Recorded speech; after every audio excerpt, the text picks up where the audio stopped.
Have you ever found yourself heading down an online rabbit hole? Or how about buying something online that you really don't want, like, or need?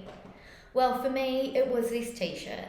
And to cut a long story short, it left me feeling embarrassed, but more importantly, like I'd been duped or tricked into buying it in the first place. And it made me wonder how this happened, but also whether or not this should be allowed to happen. Because I realised that through a series of clicks, tweets, and ads, I had been led to think that this was the t shirt for me. I was influenced into buying something that I would never normally buy. So it raised a much larger question of how far does this influence actually go? How much of my identity, our identities, are being influenced by actions in digital space? So while I know the concerns about digital media, data, social media, consent, privacy are not new, I dug deeper into the question and realised that we don't even have the language yet to discuss what is really going on.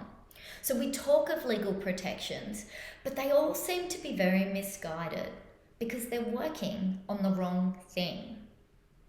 So bear with me here. So in digital space, we interact with others through data, social media, algorithms, etc. But we're not actually the ones doing the interacting. So it's more like there is this digital proxy or digital translate acting on our behalf. And the process of digital translation allows this translate to influence us. It's as though someone else is now in the driver's seat and we are now passengers. So while you or I give our consent out here in the real world, digital space requires something digital to act upon. So our digital translates influence what we know, what we do, and who we become.